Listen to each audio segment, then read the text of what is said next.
السلام علیکم جناب، تیسری قسط کے ساتھ حاضر ہیں۔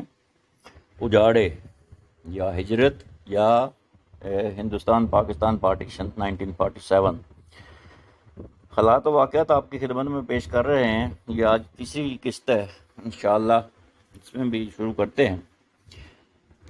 یہ انڈیا سے جو پاکستان کی طرف لوگ آ رہے تھے، جلندھر کے کیمپ سے بھی، جلندھر اور امرتسر میں خاص طور پر جلندھر میں چاروں طرف سے، کیونکہ یہ ایسٹ پنجاب کا سینٹرل شہر ہے، چاروں طرف سے لوگ آ کے جلندھر چھاؤنی میں جمع ہوئے، تو ان کو یہی کہا گیا تھا سکھوں کی طرف سے بھی کہ بھائی آپ لوگ واپس آ جائیں گے، آپ کہیں نہیں جائیں گے، آپ کی یہ زمینیں آپ کی ہیں، یہ جائیدادیں آپ کی ہیں، آپ لوگ کہیں نہیں جائیں گے، آپ لوگ واپس آ جائیں گے، یہ وقتی جو ہے نا وہ شور شرابہ ہے یہ ختم ہو جائے گا اور آپ واپس آ جائیں گے۔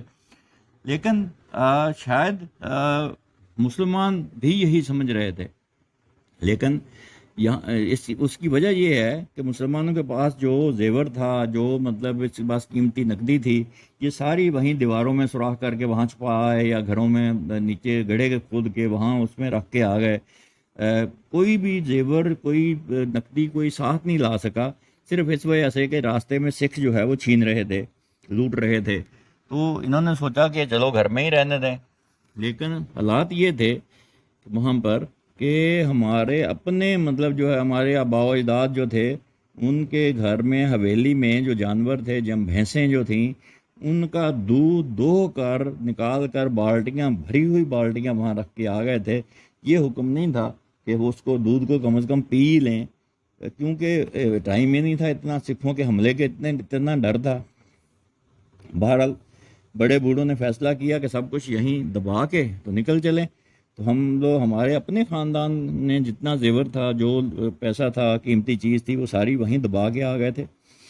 خیر جب جلندھر کیمپ میں آئے تو وہاں سے جب باری باری کچھ لوگ نکلنا شروع ہوئے لاہور کی طرف، ٹرین جیسے جیسے آتی تھی تو باری نہیں آتی تھی، بڑی دیر بعد، مطلب ٹرین 3-4 دن کے بعد آتی تھی، اس میں کچھ لوگ چڑھ جاتے تھے، چھتوں پہ چڑھ جاتے تھے، چلے جاتے تھے، تو خاندان جو تھے وہ بکھر گئے، کوئی بھی خاندان اکٹھا پاکستان نہیں آ سکا۔ اس کی وجہ سے پاکستان آنے کے بعد لوگوں کو پتہ ہی نہیں چلتا تھا کہ ان کا کوئی دوسرا رشتہ دار کہاں پہ ہے بھی یا نہیں ہے، پہنچ بھی سکا ہے پاکستان یا نہیں پہنچ سکا ہے، کیا سکھوں کے ہتھے چڑھ گیا ہے یا پاکستان آ گیا ہے، کوئی پتہ نہیں ہوتا تھا۔ یہ سارے حالات تھے اس وقت۔ لیکن جب یہ پاکستان کے لاہور سے کیمپ میں لوگ پہنچنا شروع ہو گئے، تو آپ یقین کریں کہ جتنے جتنے لوگ آتے جاتے تھے، ویسے ویسے ہی وہاں پر اتنی بیماریاں پھیل رہی تھیں، اتنی بیماریاں پھیل رہی تھیں کہ آپ اندازہ نہیں کر سکتے اس چیز کا۔ لوگ جو ہے یہاں سے جو سکھ وغیرہ جا رہے تھے، اب وہ تو مختلف شہروں سے جا رہے تھے، وہ لوکل جو لوگ یہاں سے مسلمان رہتے تھے وہ ان پہ قبضے کر رہے تھے، جو انڈیا سے مسلمان آ رہے تھے ان کے لیے نہ تو لوکل لوگ ان کو سپورٹ کر رہے تھے، اور نہ ہی کیمپ میں ان کے لیے کوئی اچھی مطلب جو ہے نا وہ سپورٹنگ ہینڈ تھا، کیونکہ افراتفری کا عالم تھا۔ پھر بہرحال وہاں کیمپوں سے جب بیماریاں پھیلنے لگیں، لوگ مرنے لگے، تو لوگ کچھ تو خود ہی اٹھ کے مختلف شہروں کی طرف رخ کر لیا لوگوں نے، اور کچھ پھر گورنمنٹ نے بھی تھوڑا سا یہ کیا کہ لوگوں کو تقسیم کر دیا کہ بھئی آپ فلاں چلے جائیں، فلاں چلے جائیں۔ انڈیا سے جو زمینیں چھوڑ کے آئے تھے یہاں پاکستان میں، ان کو کسی کو کچھ تھوڑی بہت مل گئی، کسی کو نہیں ملی، کچھ خالی ہاتھ ہی چلے گئے، کچھ کے پیپر گم ہو گئے، کچھ کے جو پیپر تھے بنے ہی نہیں، کچھ کے پیپر چھین لیے لوگوں نے۔ تو کہنے کا مطلب یہ ہے، کسی کسی کہتے تو تھوڑی بہت زمین لگ گئی، باقی خالی ہاتھ جو ہے نا اپنے بل بوتے پہ اپنے بچوں کو پالنے کے لیے مختلف جگہوں پر آباد ہو گئے۔ اس طریقے سے جو ہے میرے ایک چچا، خود میں اپنے اپنے خاندان کی بتاتا ہوں کہ چچا آئے اور میرے والد صاحب، یہ دو بھائی تھے، تو ایک دوسرے کو ان کو پتہ ہی نہیں تھا کہ میرا دوسرا بھائی کہاں ہے۔ میرے والد صاحب پیر محل آ کے انہوں نے ڈیرا لگایا، اور میرے چچا جو تھے انہوں نے ساہیوال ڈیرا لگایا آ کے، لیکن یہ مختلف اوقات میں آئے، اکٹھے آئے نہیں تھے، اس لیے پتہ ہی نہیں تھا۔ یہ تو کوئی سال بھر بعد پتہ چلا کہ مطلب فلاں بندہ فلاں جگہ پہ ہے، فلاں بندہ فلاں جگہ پہ ہے۔ لیکن اتنا مطلب جو ہے یہ ساری جو ہے ٹرانزیکشن جو تھی، ٹرانزیشن پیریڈ جو تھا انڈیا سے پاکستان آنے کا، اس میں ایک سب سے بڑی جو مطلب اللہ کا قہر سمجھ لیجئے وہ یہ تھا کہ بارشیں بہت ہو رہی تھیں، اتنی بارشیں ہو رہی تھیں، اتنی بارشیں ہو رہی تھیں کہ سوکھی جگہ ہی کوئی نہیں تھی جہاں بندہ بیٹھ کے تھوڑی دیر دم سستا لے، تھوڑی دیر دم لے لے، لیکن ہر جگہ پہ پانی پانی، ہر جگہ پہ پانی پانی۔ لیکن بہرحال پاکستان آ گئے لوگ تو شکر ادا کیا اللہ تعالیٰ کا، لیکن بہت سارے لوگ جو ہے وہ راستے میں رہ گئے۔ ہم سب لوگ ان کے درجات کی بلندی کے لیے دعا گو ہیں، اللہ تعالیٰ ان کو جنت الفردوس میں اعلیٰ مقام عطا فرمائے۔ میرے خود ایک میرے دادا جان کے بھائی جو تھے وہ راستے میں قتل ہو گئے، ہم ان کا جنازہ بھی نہیں کر سکے، ان کو کفن دفن بھی نہیں کر سکے، اور بھی بے شمار لوگوں کے اسی طریقے سے جو ہے نا وہ رشتہ دار ہلاک کر دیے گئے، کو قتل کر دیا گیا۔ سو اینڈ سو کہ بہت ساری لڑکیوں نے اپنی عزتیں بچانے کے لیے کنوؤں میں چھلانگیں لگا دی تھی تاکہ وہ سکھوں کے ہاتھ نہ لگیں۔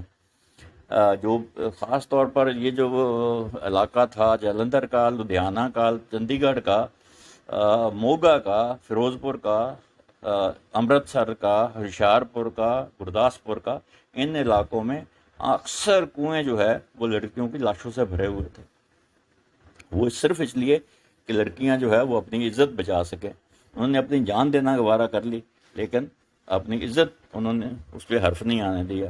میں ان سب لڑکیوں کے لیے، ان سب میری بہنوں کے لیے میں دعا گو ہوں، اللہ تعالیٰ ان کے درجات بلند فرمائے۔ یہ تھے حالات جن کی وجہ سے جس طریقے سے لوگ پاکستان پہنچے تھے۔ اب آپ خود اندازہ لگائیں، آج کے جو لوگ ہیں، یہ جو جنریشن جو اس وقت پاکستان میں ہے، ان کو کیا پتہ ہے پاکستان کیسے بنا ہے؟ ان کو پاکستان کی قدر و قیمت کا کیا پتہ ہے؟ اب وہ لوگ جو اس وقت پاکستان بننے کے وقت موجود تھے، وہ سارے کے سارے لوگ تقریباً اب موسٹلی چلے گئے۔ چند ایک لوگ ہوں گے اس وقت جو اس وقت کی مصیبتیں جن کو یاد ہوں گی یا جو اس وقت زندہ ہوں گے، اور 2-4 سال کے بعد یہ لوگ بھی نہیں رہیں گے۔ اور یہ نئی جنریشن جو اس وقت عیاشیاں کر رہی ہے پاکستان میں، ان کو کیا پتہ ہی نہیں ہے کہ پاکستان کس طریقے سے حاصل کیا گیا تھا، یہ کس بنیاد پر حاصل کیا گیا تھا۔ لا الہ الا اللہ محمد رسول اللہ کے نام پر یہ پاکستان جو ہم نے حاصل کیا تھا، آج کیا ہم اسی پر کاربند ہیں، اسی پر ہم جو ہے نا پکے ہیں؟ یہ ساری چیزیں سوچنے کی ہیں، لیکن جن لوگوں نے قربانیاں دی ہیں ان کو آج کچھ کسی کو یاد نہیں ہے۔ جن لوگوں کی مائیں چلی گئیں، جن لوگوں کے بھائی چلے گئے، جن لوگوں کی عورتیں چلی گئیں، جن لوگوں کی ماں باپ چلے گئے، ان سے کوئی پوچھے پاکستان کیسے بنتا ہے، ملک کیسے بنتا ہے؟ ملک جو ہیں ایسے نہیں بنتے، ملک جو ہیں یاشیوں کے لیے نہیں بنتے، ملک جو ہے اللہ تعالیٰ کی عبادات کے لیے اور ملک کی حفاظت کے لیے اور ایک دوسرے کی عزت کے لیے جو ہے نا بنتے ہیں۔ اللہ تعالیٰ نے ہمیں یہ جو ٹکڑا دیا ہے لا الہ الا اللہ محمد رسول اللہ کے نام پر، ہم اس کے بہت مشکور ہیں۔ اگر آپ ہندوستان میں جو مسلمان رہتے ہیں ان سے ذرا پوچھ کے دیکھیں، وہ اپنی مرضی سے نماز بھی نہیں پڑھ سکتے۔ اللہ تعالیٰ ان کے حال پر بھی رحم فرمائے۔ ابھی پچھلے دنوں میں دلی میں مطلب کتنے فسادات ہوئے، مسلمانوں کے گھر جلا دیے گئے۔ کون ہے مطلب جو ان کا ہمدم ان سے ہمدردی کر رہا ہے؟ لیکن اللہ تعالیٰ سب کو محفوظ رکھے، اللہ تعالیٰ ان کو بھی محفوظ رکھے۔ بہرحال اس طریقے سے یہ پاکستان حاصل کیا گیا، یہاں تک لاہور کے کیمپ تک ہم لوگ پہنچ گئے۔ لاہور کے کیمپ سے پھر ہم لوگ پیر محل چلے گئے، اور پیر محل لاہور سے گاڑی ایک ٹرین مطلب جو ہے اس کے ذریعے ہم پہنچے تھے۔ وہاں سے پیر محل سے انشاءاللہ آگے کیا ہوا اگلی کہانی میں پھر اگلی قسط میں سناؤں گا انشاءاللہ۔ لیکن بہت سارے لوگ جو ہے نا وہاں پہ سکھ اچھے بھی تھے، برے بھی تھے۔ زیادہ تر لوگ برے تھے جو لوٹ رہے تھے، مار رہے تھے، کچھ لوگ اچھے بھی تھے جو وہ کیمپ میں مسلمانوں کے لیے کھانے لے کے آتے تھے۔ ایسے لوگوں کے لیے بھی ہم دعا کرتے ہیں، مطلب ان کو ہم کہتے ہیں ان کے لیے اچھائی ہمارا پیغام ہے، نیکی کا پیغام ہے، ان کے لیے بھلائی کا پیغام ہے۔ تو ایسے لوگ جو اس وقت کیمپوں میں مسلمانوں کے لیے کھانے لے کر آتے تھے، نو ڈاؤٹ وہ مسلمان نہیں ہیں، لیکن ہم ان سے ہمدردی رکھتے ہیں۔ اگلی قسط تک اللہ حافظ۔ جو لوگ اس قسط کو، اس چینل کو، انفو پینل کو ابھی تک سبسکرائب نہیں کر سکے، برائے مہربانی سبسکرائب کر لیں، بیل آئیکن کا نوٹیفیکیشن پریس کر دیں تاکہ آئندہ آنے والی ویڈیو بھی آپ کو بر وقت مل سکے۔ آئندہ آپ کو مزید واقعات سنائیں گے۔ اللہ حافظ۔